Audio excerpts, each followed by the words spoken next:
What up, everybody? Welcome back. Back a jam by popular demand. We're back. It's the CHGO Sky podcast. Today, we have a special edition for you, a crossover episode between our friends at PHNX Mercury. So this is the first All-City Sports crossover podcast. As always, CHGO Sky is presented by CHGO Sports and the All-City Sports Network. So I, Chris Pennant, am here with Erika Day on my left from PHNX Mercury, and the man, the myth, and the quarterbacking legend, Stephen Garner on my right. Erika, Stephen, how y'all doing today? I know what Stephen's going to say, so I'm going to steal his answer. I'm blessed on this fine Tuesday. I'm very blessed. Wow, that's the energy that we starting the whole podcast with. That's wild. I'm blessed too, so yeah, there's that. Chris, how are you feeling today? Old, like I usually am, a little stiff, a little sore. But as I said in the pregame, you see the hat, you see the shirt, you see the birds getting their first W of the season in the Chicago Media Softball League, CHGO, finishing in second place. That's all I can really say, man. I'm happy the season is back, but I'm happy that we've got the bright, shiny weather for the best game in the history of sports, 16-inch softball. But we're not here to talk about that. We're here to talk about that round ball rock.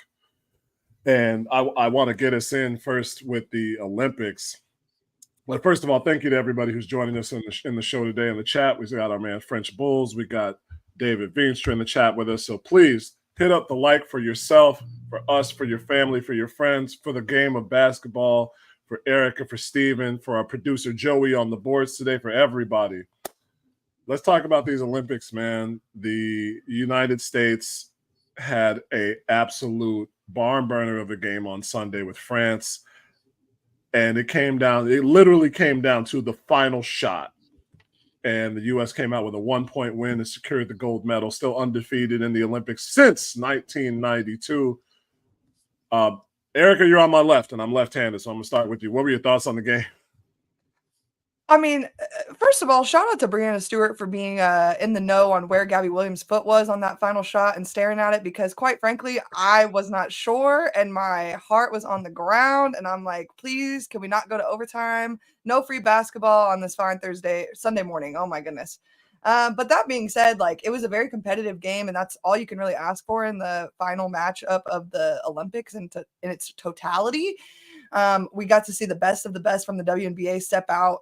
Kahleah Copper, which I'm sure we'll get to quite a bit in this episode. But I mean, obviously we have to speak to the MVP, A'ja Wilson, and her performance. I mean, double queen in the Olympics. Without A'ja, what is Team USA? And as the GOAT Don Staley says, simply, we have A'ja and you don't. What are you supposed to do? Steven, go to it, man. I know you've got thoughts on that. I got some thoughts on how the final game surprised me, especially with A'ja's play. But Steven, go ahead.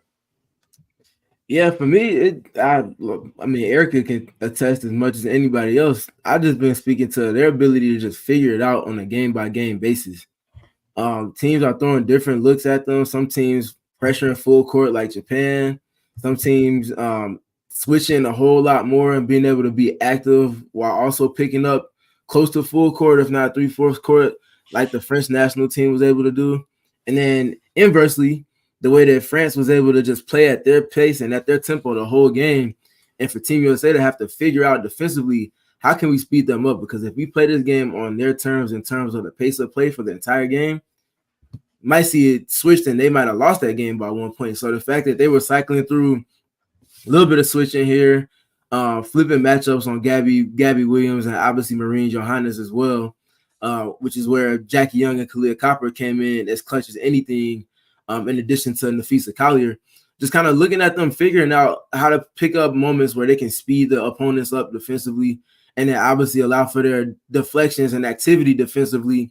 Talk about A'ja Wilson and her 4 blocks to springboard them in the transition on offense and to kind of get a little bit of flow on that side of the ball, stemming from the defense, which I feel like was the way that they needed to operate in this Olympics in 2024. They were able to consistently solve the riddles that other teams were kind of presenting to them. Shout out to Cheryl Reeve and company, because when you have that compilation of talent, you feel like there's no wrong answer. But even when you have that compilation of talent, if you don't press the right buttons, you might not get the rightest of the right answers, because there is no wrong answer, but there are other answers that could be more right. For example, they had a lot of lineups where they were having 3 front court players on the floor. But in that championship, or in the gold medal game, we saw a lot more 3 guard type of lineups with Kelsey Plum out there, obviously Jackie Young, and Kahleah Copper as well, mixed in with all of that. I think, and those things are just extremely important for them figuring out what they needed on a game-by-game basis. And that's exactly what we saw. Another gold medal for them. That's 8 in a row. A'ja Wilson with the FIBA MVP. And also A'ja and Breanna Stewart being involved with the All-Star team by FIBA metrics as well, which is extremely important to note. And Joe, you can kind of shoot that link up now so that everybody can kind of get a look at A'ja, for one, continuing to be the MVP of everything basketball. And then as you see him scrolling down a little bit more, you'll start seeing him getting to basically the top 5 players that were voted on by committee.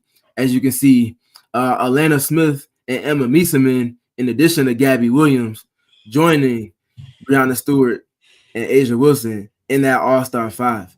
All of these, well, the other 2 players involved, Gabby Williams and Alana Smith, clearly spending time here with the Chicago Sky.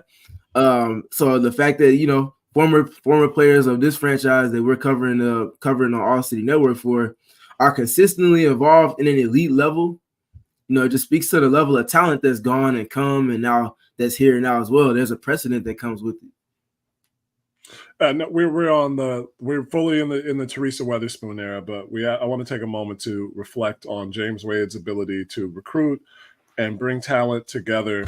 Now, Gabby, he and Gabby clashed because he wanted her to be kind of the backup point guard, point forward, and she was never quite comfortable in that role. But I thought she did well here, even though she was drafted by Amber Stocks. I thought she did well under the James Wade system. Gabby had a lot of great moments and really blended well with that team when she was a young player who, they called her old because she has that, she's basically like a 50-year-old in a 26-year-old's body. But that was Gabby had a lot of great moments with the Sky. Emma Meeseman, even for the 1 year she was here, when she was on the floor with Candace Parker, it was just a clinic on how to move the ball and run brilliant offensive sets.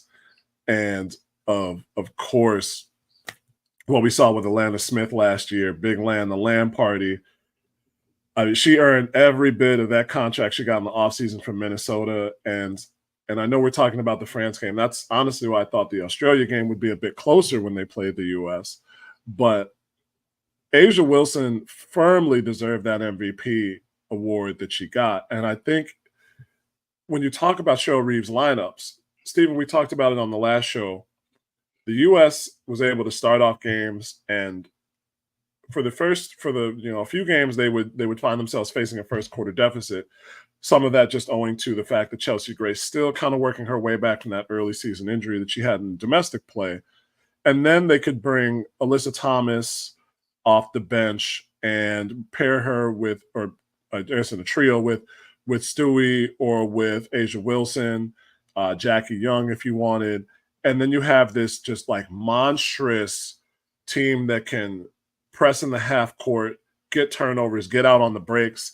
And even if they do slow you down, you have 3-point shooters on the floor with Breanna Stewart, Jackie Young, and even A'ja can step out and shoot a 3. So that's why it was so remarkable that it was hard to guard. And that's why it was so remarkable to me that, as you said, France was able to slow them down, get them into a different kind of pace, so that when they got Alyssa Thomas on the floor, when they got that team that they wanted on the floor, they negated that advantage that the U.S. had so much.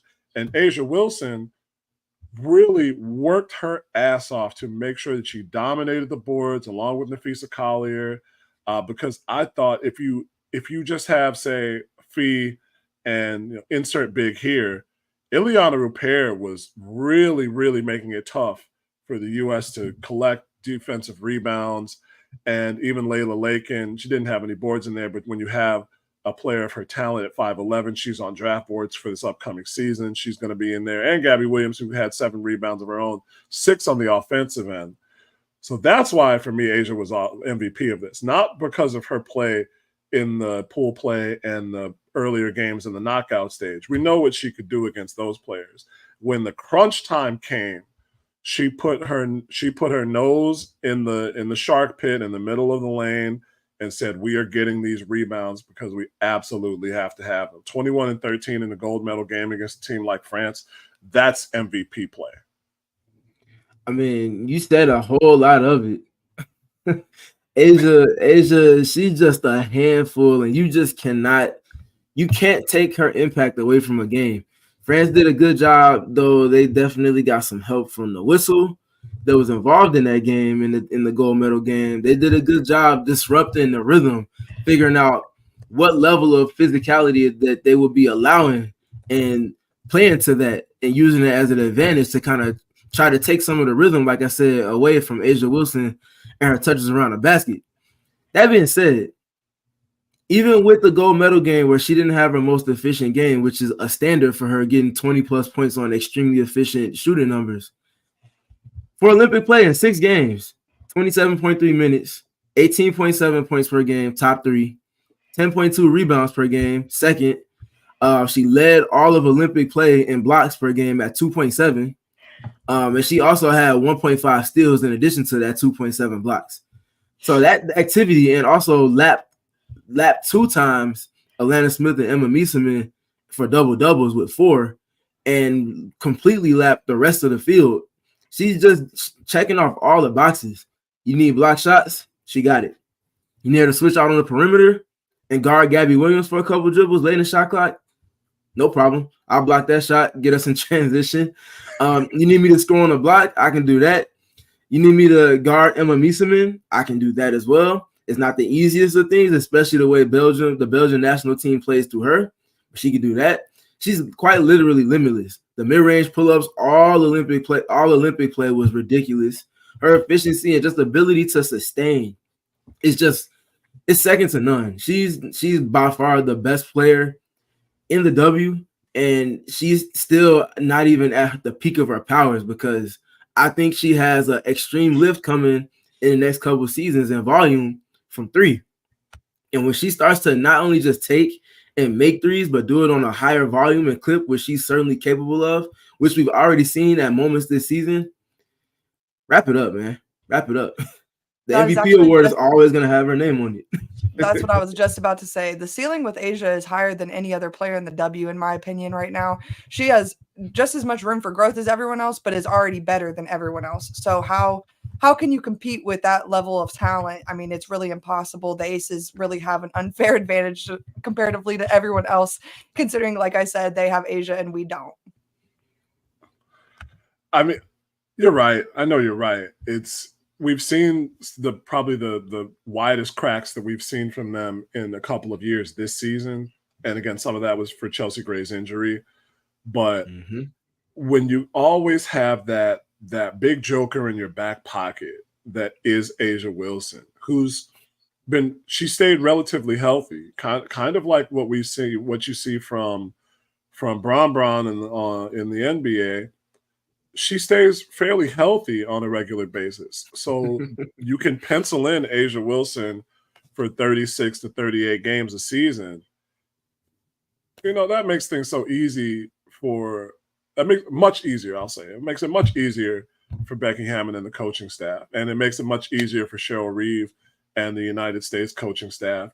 Again, if you did not get a chance to see that game on Sunday, go ahead and dive in for the Peacock subscription. It's worth it. It is well worth it, not just for the entirety of the Olympics coverage, which I thought this was one of the best Olympiads that I've seen in my life. But that gold medal game on Sunday was worth the price of admission. Shout out French Bulls TV. I know, Joey, can we bring that one comment back up right before we go to break? He said, not the prettiest game, especially in the first half, but France played USA like not many teams can and gave them a good score. I'll settle for silver, but revenge will be ours one day. Like I said, Layla Lakin's coming up. Ileana Rupert, I think, can develop into a solid defensive big.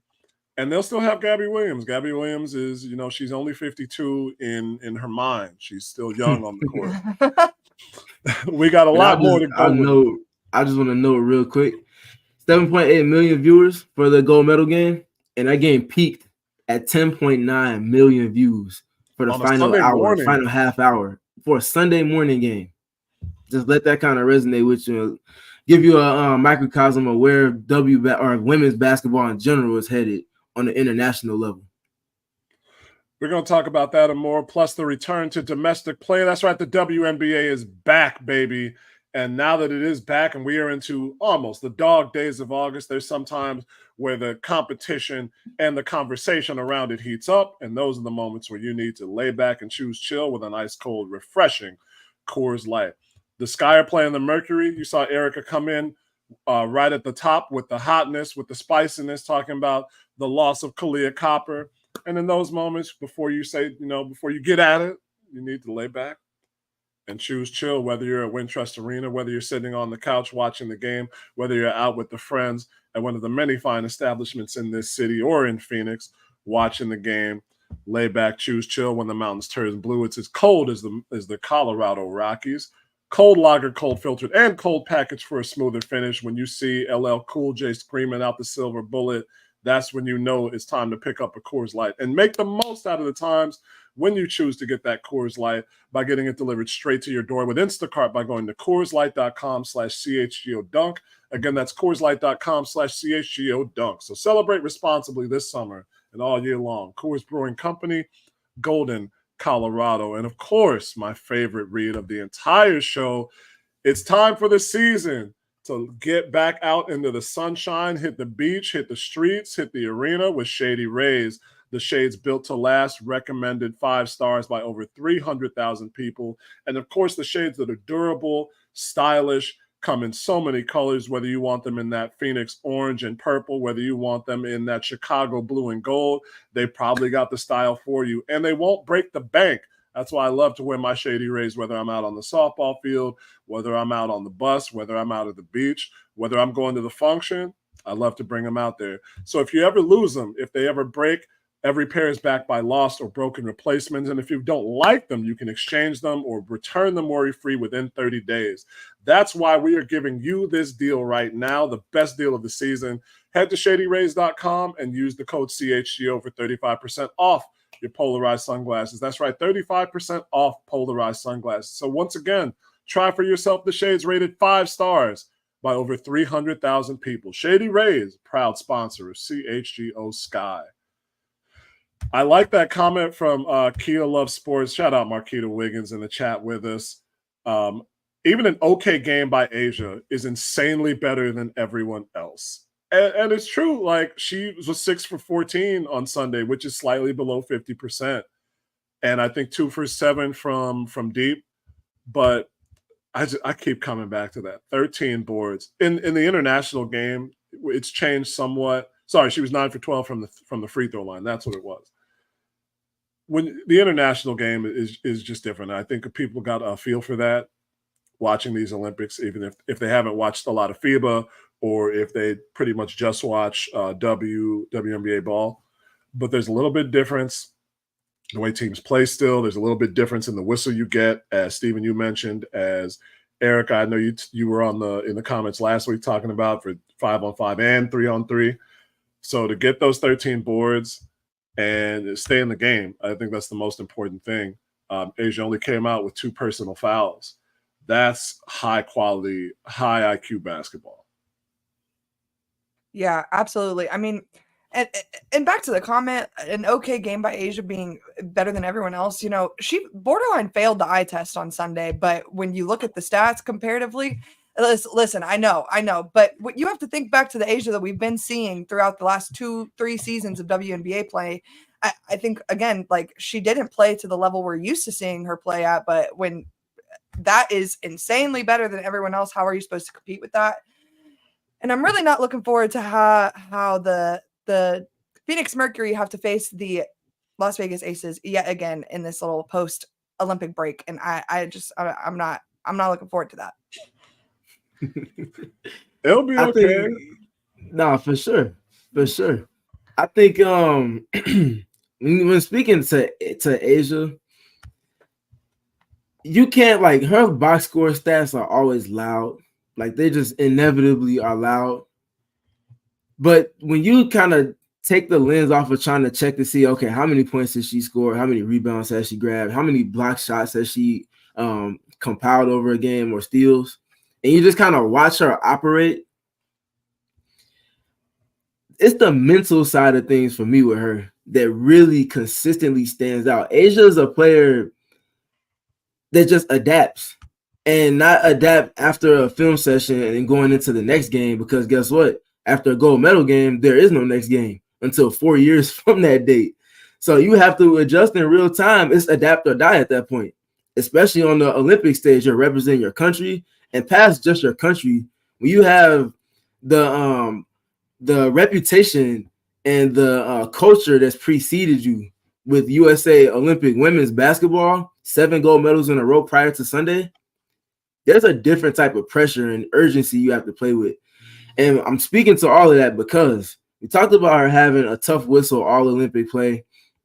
We talked about how games have been officiated. She had her most free throw attempts in any game over the course of Olympic play in that championship game against France. She had 12 free throw attempts.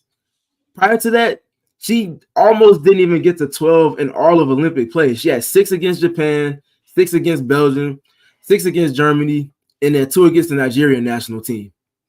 2 against the German team and 2 against the Nigerian national team. So, like, she had 14 attempts prior to the gold medal game, and then she had 12 alone in the gold medal game. Like, that speaks to her ability to adapt and adjust, but also not allow for it to completely impact her game to where it throws her off and where her impact is not there. And there's a lot of brain wrestle that has to go with that, because naturally, like we talked about on Monday's episode with Erika on the Mercury podcast, you can't guard A'ja Wilson. Like, I don't know if people don't understand that, or if it wasn't understood prior to this conversation we're having now. You don't guard A'ja. You just have to try to break her rhythm. And the fact that she understands that, and that she also kind of was able to apply the context of how the FIBA game is officiated and not allow for, she did have a little bit of complaining with the referees early in the game, naturally, as she should have, but she didn't allow for it to completely throw her game off. And I think that's one of the biggest differences in her and almost any other athlete, because there's a lot of skilled athletes in the W, but they don't have there's just a different type of mental approach to the game that she has. And I think that ends up ultimately becoming a competitive advantage for her over opponents, over other best players in the league. She just has that ability to adapt, and she's able to adapt in a lot more with more magnitude than other players are. It's just different. Erika, I want to come back to you as we're getting towards talking about domestic ball, but what Stephen said, I want to elaborate on that because it reminded me of something. I grew up bowling a lot, and if y'all too, or if anybody in the comments has done any bowling in like tournaments, they put out there's oil on the lanes, and that's why the ball rolls, and then once the oil runs out, it flips, and then it turns, and that's why you see the ball curve for strikes. On TV, the best in the world, men's and women's, you get the TV lights and the oil dries up a lot more quickly because there's not a whole lot of it out there. So the pattern changes and the ball reaction changes. And on those TV shows, when there's hundreds of thousands of dollars at stake, you have to make changes on the fly, because if you miss one strike, you have to, you might lose the match. You can't count on your opponent to make a mistake. So you've got to make those infinitesimal changes, whether you're going to move a little left or right, change your ball, change your hand position, change how fast or slow you throw it. And that reminded me a lot of what A'ja does, because the best of the best of the best are able to do that in basketball. They adjust to their opponents, both in preparation and in gameplay.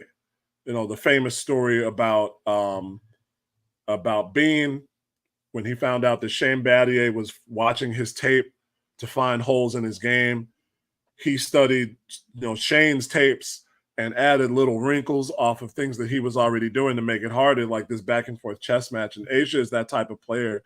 And I think that makes it even more striking that just watching her on Paul George's podcast, that clip where she talked about how she wanted to be the best, but still seeing her in this game, it feels like she's having fun every time she steps out. like that hasn't been wrested away from her, which is really incredible. But like I said, Erika, I want to get to you coming to the domestic part of this season. Before either of us play Las Vegas, we got to play each other. So what are you most looking forward to from these upcoming Sky and Mercury home and homes? First of all, I want to give a shout out to the WNBA for scheduling it this way. I think it really is special that Kahleah got to go to her very first Olympics and then fly straight home to Chicago. I mean, I'm not going to deny it. That's her home. She loves it there. And I think there's something real special to be said about her flying back to her stomping grounds and getting to play her ex-team, for her first game back in domestic play, after the break. I'm really excited just to see how she approaches this game. I've been talking to this with Stephen since the very beginning of our pod. I expect Kahleah to have had this game circled for quite some time.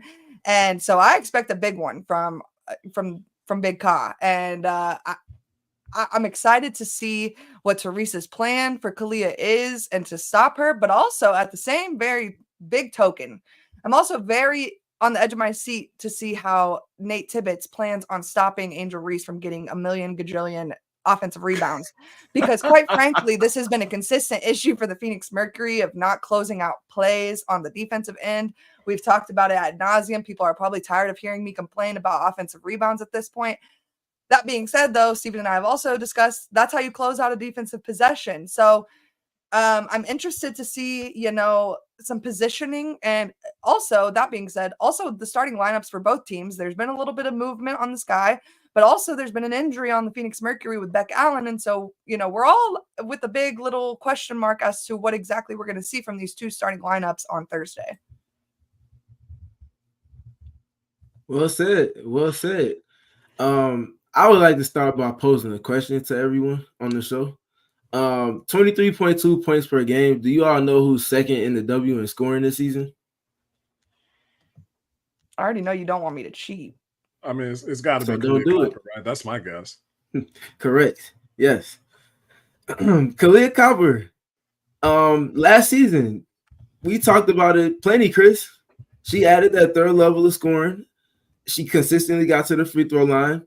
She consistently got to her midi pull-ups. We saw her usage and frequency of usage evolve, more post touches, more mid-post touches in isolation, more pick and roll, handling the ball in that context instead of playing on a periphery off of somebody else tilting the defense for her to then play in that advantage.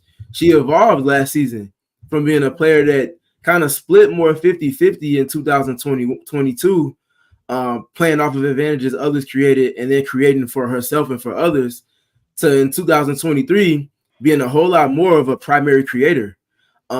We saw that rapidly evolve, especially in the pick and roll context, as well as coming off of dribble handoffs, which is adjacent to that.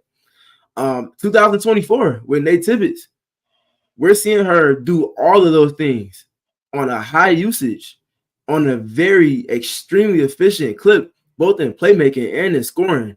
Playmaking for others and herself, and also obviously naturally scoring for herself. She's been the best scorer in the W after Asia Wilson. And she's been the only player in the W at multiple stretches this season to have sparred back and forth with Asia for that best scorer in the W title over multiple stretches. She started the season and she was the best scorer through the first 6 to 8 games. The fact that she's added the three ball that she has, to especially in pick and roll, we talked about it, Chris, last season. Teams tried to sneak unders on her, and she just refused to allow for that to impact her game. Pull up three after rejecting the screen and getting into the paint and getting to the midi pull up and getting to the free throw line and collapsing the defense and playmaking off of that. We're seeing that expedited times 10 this season with the Mercury. The Mercury have a better spacing template than what existed with the Chicago Sky last season, which is a major plus because the Sky had some fairly solid spacing at the template, but also the chess pieces within that spacing last season. Courtney Williams had a career best season from deep. Alana Smith was spacing the floor extremely well early on when she became a starter. That tailed off towards the end of the season. You also had Marina Mabry there. There were multiple pieces within all of that were knocking down shots the way that they needed them to around Kahleah last season. Now you fast forward to 2024, Natasha Cloud shooting fairly well on catch and shoots. Diana Taurasi, you don't have to spend any time speaking to what she does from deep, one of the best shooters of all time in any basketball context. You add Rebecca Allen to that, who hasn't had her best season, but she requires a certain level of a threat from a defender. You're not just going to leave her. Sophie Cunningham, the same. Like, you just keep, these names that they have. Even Brittany Griner, for crying out loud, she's spacing the floor and taking the catch and shoot opportunities when they're presented to her, and she's not even hesitating. So just to see Kahleah continue to grow in this expedited fashion, but also see the context around her shift to where they can kind of play off of the advantages that she creates even better than last season's Chicago Sky team could. I think we still haven't even seen the peak of her powers as a Phoenix Mercury member. And naturally, coming off of that 12-point second half that she had in the gold medal game and everything else that she did on the defensive side of the floor, which I haven't even gotten to yet, we're going to see Kahleah take that next step and look like an MVP, not just of a finals, but MVP of a season type of player, if someone named Asia Wilson wasn't in the way of the discussion with that conversation. I wholeheartedly agree. We're going to take a quick break, and then we're going to have more on Kalia Copper, the Chicago Sky versus the Phoenix Mercury, and all the games coming up in a few days as the Olympic break is over and the WNBA season returns. But first things first, our friends at Sunnyside Cannabis Dispensary are here to elevate your summer. They are the home for judgment-free cannabis shopping. Go see my man Anthony Glee in the Sunnyside facility up in Wrigleyville. But if you're as far north as South Beloit, just below the border in Wisconsin, or as far south as Champaign, Illinois, they've got a location for you. So check the stores near you for expert guidance from their staff. They've got the good news tea time disposable vape, which will come in very handy for our next segment that we're telling you about. Bringing that classic lemonade flavor that's perfect for the golf course, because we all need a little help staying loose on the green. And even though Lollapalooza's over, you can check out the Free Spirit vapes and cartridges that are all new from Good News as well. So at Sunnyside, you can shop by sunnyside.shop.com for bright buys every day, including your 50% off your first 3 online purchases if you enter the promo code HICHGO at checkout to qualify. That's HICHGO for 50% off your first 3 online purchases. Sunnyside Cannabis Dispensary, bright buys every day. Exclusions apply to that offer, only for ages 21 and over or Illinois medical card holders. Now we're only 10 days away from the CHGO Kickoff Classic at Cog Hill #2 out in the South Burbs, presented by Circus Sports Illinois, Coors Light, Shady Rays, and Celts Up.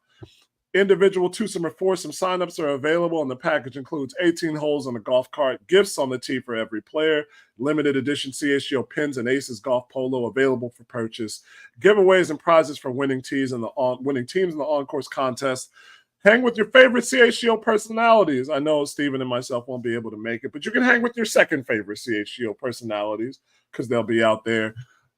Lunch, drinks, and the ceremony after the round. And, of course, you go to allchgo.com/events to sign up. Sign-ups are still available. So, again, go to allchgo.com/events to sign up. Also, this month, I should say, the CHGO Fire team will be taking over Soldier Field when Inter Miami and Lionel Messi and crew come to Chicago on August 31st. They'll have a tailgate meetup pregame. The CHGO Cubs crew is about out in Hickory Hills at Primetime Bar and Grill. CHGO Sox takeover on August 8th was fantastic for that Friday night game against the Cubs, even though the Sox didn't quite get there on the win. And again, if you can't make the London trip, you can check the CHGO Bears crew. That's Mark Carmen, Adam Hogan, them boys, when they go out to Arizona. Phoenix, Arizona, Erika. You might be able to swing by and see them on November 3rd. So a lot of good stuff coming from CHGO. If you want to be a CHGO diehard, you know where to go, allchgo.com. You can catch the exclusive articles from our man Stephen himself, 20% off all events, premium written content, and exclusive gear and merchandise when you become a member. So I don't know what you're waiting on. Do it today, allchgo.com, and sign up to be a CHGO diehard. Woo! I know it's a lot, but gotta pay the bills. Gotta pay the bills. Always. The one thing I saw when I was checking out the splits on Basketball Reference for Ka, because she had a good 3-point shooting season last year, 2.1 makes on, I think, 4.5 attempts. And it's clear that Nate Tibbetts, as you said, wants to spread the floor, wants to be able to space the floor, that kind of new vanguard of basketball that we've seen over the last 10 years or so. The one thing, well, two things, I suppose. Ka's 3-point shooting percentage is lower than last year. And somewhat curiously, her lowest 3-point shooting splits of the season are when she plays teams in the Eastern Conference. And you can't just chalk that up to Connecticut, because the Mercury have had 3 games against the Sun, and that's Ka's third lowest percentage of the season. It's just about 16%. But in 2 games against the Liberty, only 1 for 9 on threes. The Sparks actually held her down fairly well. And, you have to go back and check the tape against the Fever, 4 for 17 from deep. And so I think this puts a lot of, I was going to say pressure, but a lot of the spotlight, not just on the Sky to continue that going, but Michaela Onyenwere, who is ostensibly going to take that slot from Marina Mabry, at least in the starting role. I know Andy Constable had a tweet up from practice that the way that the team was practicing, Michaela's probably going to filter into that slot. And of course, this is the podcast where we hashtag every day Michaela minutes.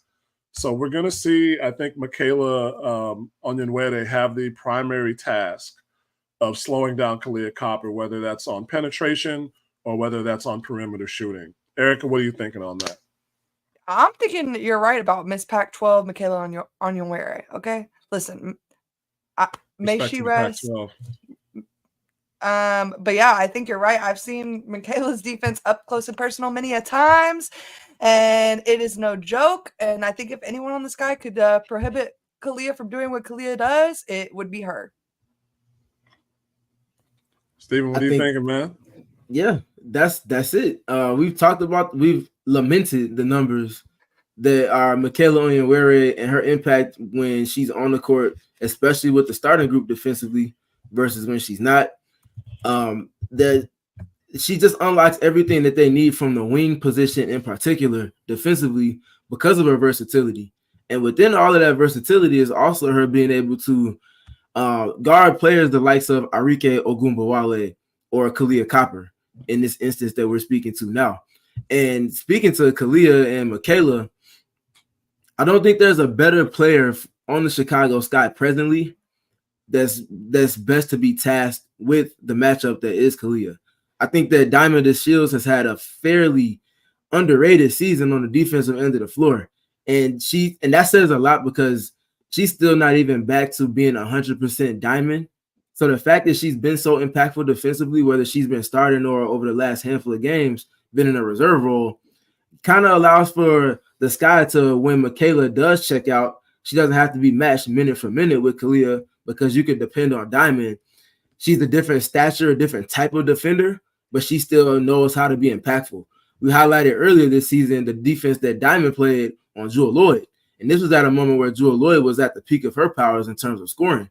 There's little moments like that where you need a little bit of redundancy with your lineups to where, okay, Michaela's only going to play 18, 20 minutes. We got to have somebody else that's able to fill in that other 20 minutes that's going to be available over the course of the game. You have some ability to stagger while also keeping a defensive anchor from the wing position out there. I think that's something that's important for the Chicago Sky. While we're on the topic of matchups, Erika and Chris, you both spoke to how the Sky or how the Mercury, are going to keep Angel Reese off of the glass.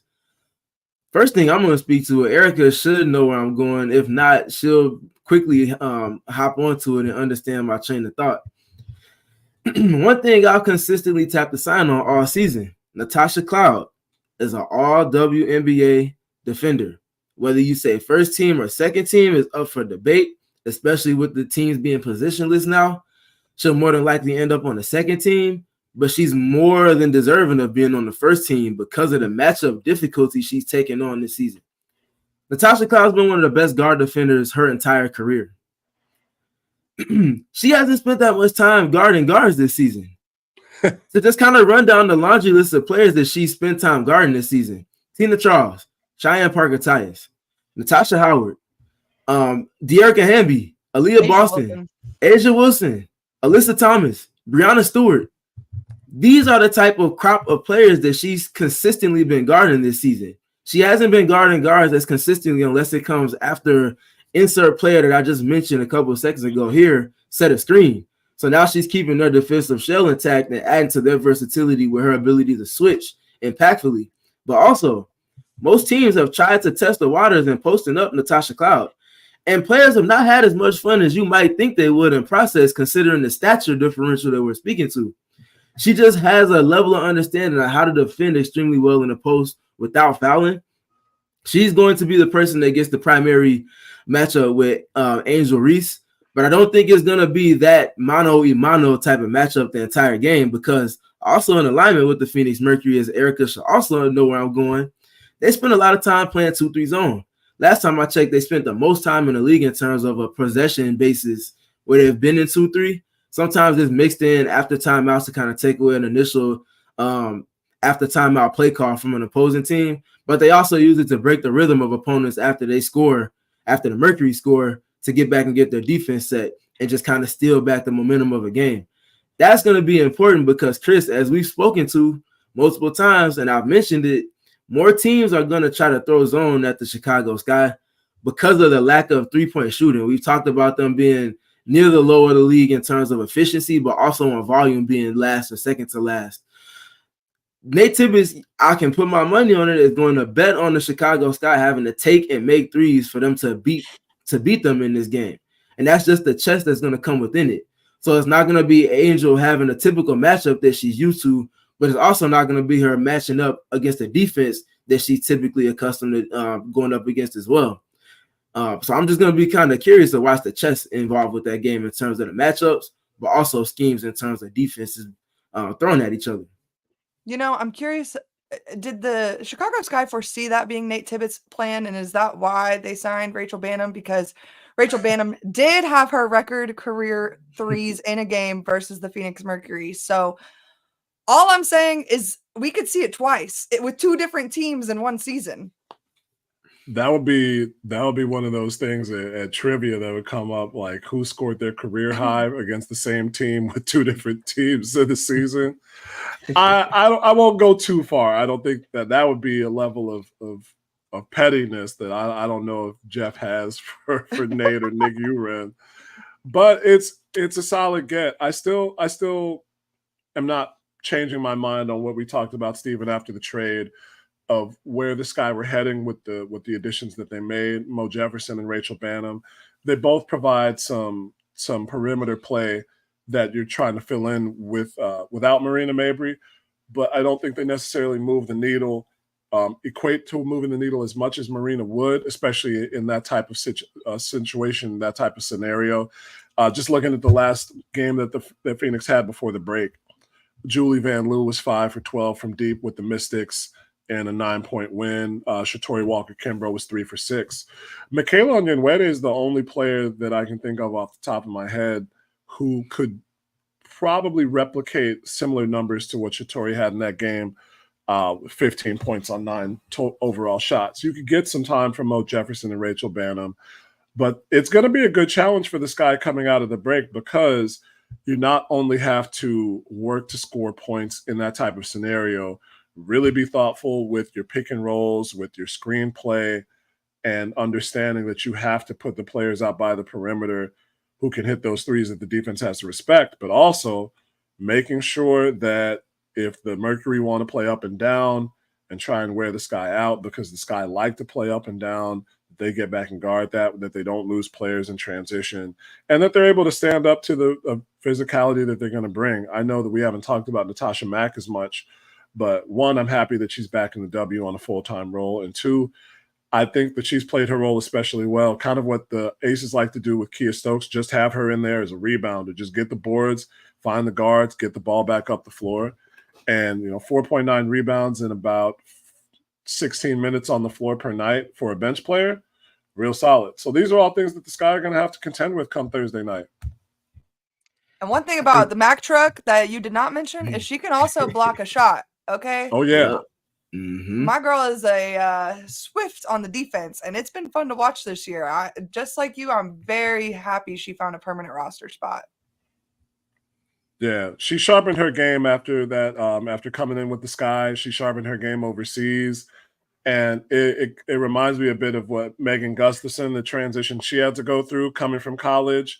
where it wasn't as she realized that you're like Diana Sue said, you're playing against grown women now, and sometimes you got to hit the lab a little longer before you can come back into that level. So again, these are all things that the Sky gonna have to contend with on Thursday, Stephen.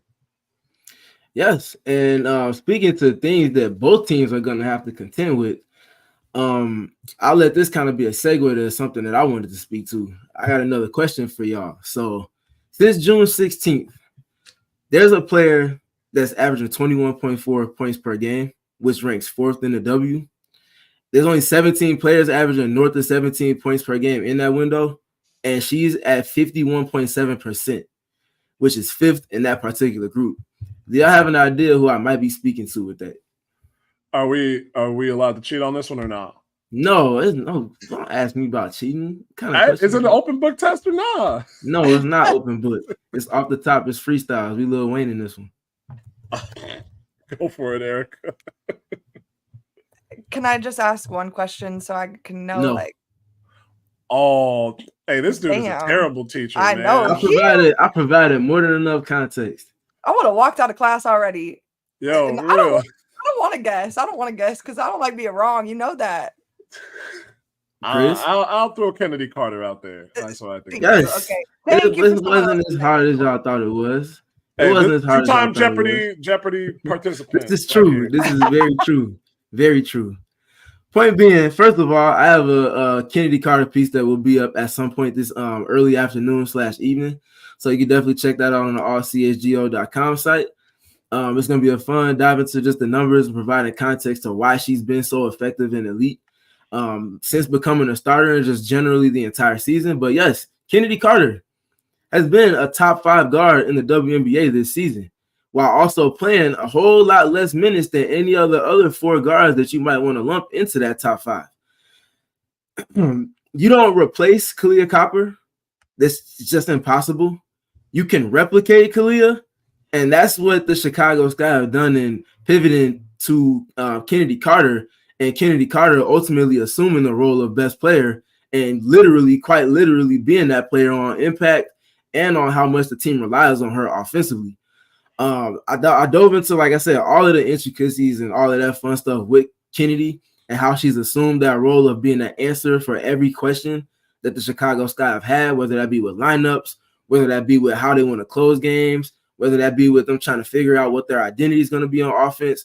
All of those things, she's been abundantly just there. She's just been present. And I think that's going to be a fun back and forth to see, because there's no other player that's as good in space and operating the ways that they do as slashers at heart.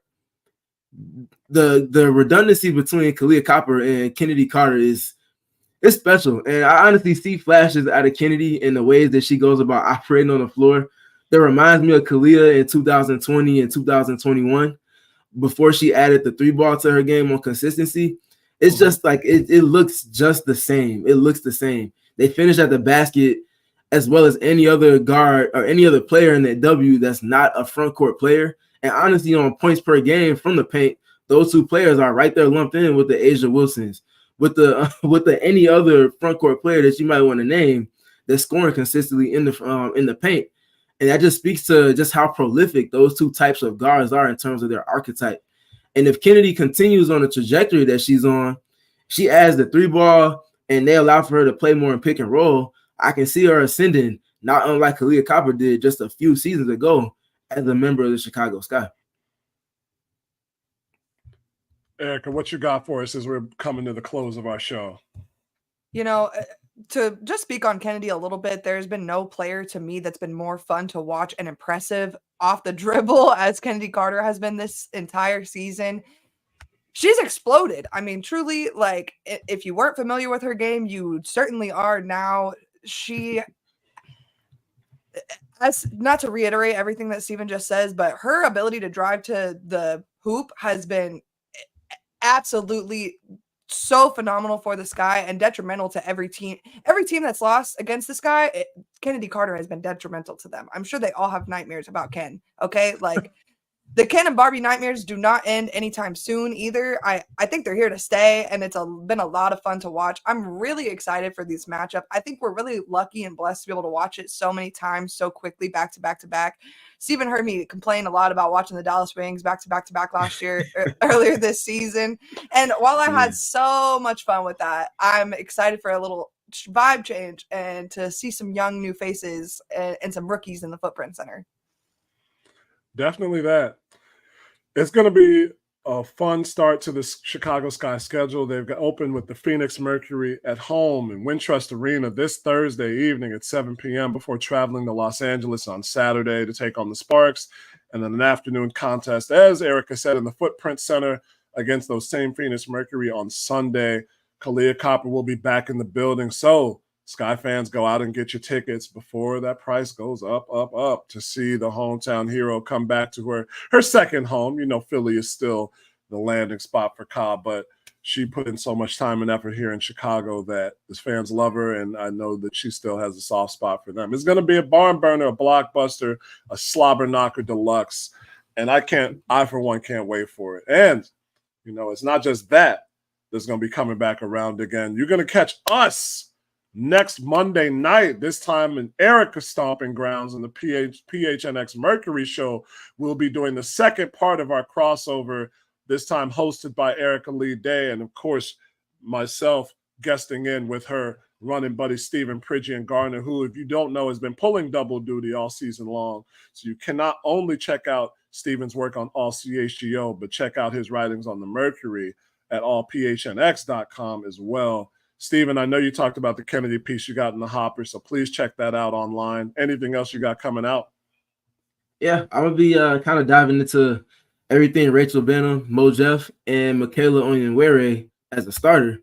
Trying to push that forward before tip-off on Thursday, so kind of be on the lookout for that over the next coming days. And then on the PHNX side of things, I'll have at least one written piece out, just kind of looking at things for the Mercury going into this post-Olympic / post-All-Star break stretch, talking a little bit about the zone, a little bit about the zone that Kahleah Copper's been in, and just generally what the kind of challenges they might potentially have going forward. So kind of be on the lookout for those things.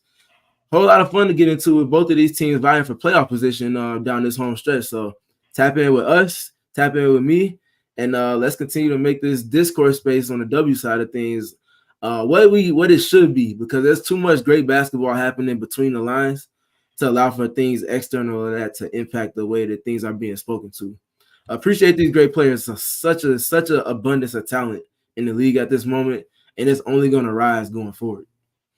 And that's gophnx.com. I apologize, I misspoke on that website address. This has been the CHGO Sky podcast. Once again, the All-City Network, All-City Sports Network crossover between PHNX Mercury and CHGO Sky. For the god Joey Spathis on the wheels of steel, for Erika Lee Day from PHNX Mercury, and for your favorite flag football quarterback's favorite flag football quarterback, Stephen Pridgeon Garner. I'm Chris Pennant. Check Stephen's channel on YouTube out at Stephen Pridgeon Garner 3. That's Stephen Pridgeon Garner 3 on YouTube. Follow him on Twitter at StateUS.3. And Erika at Erika, L-E-A Day. I am at Quandary Kitten. Hit the like for yourself, for everybody else, including all of us. Until next time, be good, do great things, and keep your head way, way, way above the clouds. We all silly like the